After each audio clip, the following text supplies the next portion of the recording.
మీ గురించి దేవునికి అంతా తెలుసు, అంతా తెలుసు. నువ్వు అనుకుంటున్నావు నా జీవితం ఏంట్రా? Your not an accident.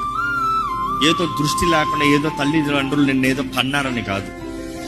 దేవుడు మిమ్మల్ని ప్రత్యేకమైన రీతిగా రూపించాడు. మిమ్మల్ని ఆయన కోరుకున్నాడు. మీ ద్వారంగా ఆయన మహిమ రావాలని ఆశపడుతున్నారండి. మీరు ఆయన సొత్తు.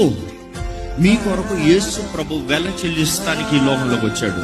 ఏదో వచ్చి పోతానికి రాలేదు. ఏదో వచ్చి ఆయన దేవుడిని చూపించుకుని పోతానికి రాలేదు.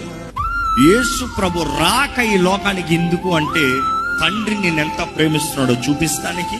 యేసు ప్రభు ఆయన రక్తముతో నిన్ను కొని ఆయన సొత్తుగా, ఆయన భాగస్వామిగా, ఆయనతో జీవించే భాగ్యము కలిగిన వ్యక్తిగా, ఆయన శరీరంలో ఏకమయ్యే వ్యక్తిగా, ఆయనతో బ్రతుకున్నట్లుగా నిరంతరము యేసుతో జీవిస్తానికి యేసు ప్రభు ఈ లోకంలోకి వచ్చి నిన్ను వెలపెట్టి కొనుక్కుని తీసుకుని వెళ్ళాడు.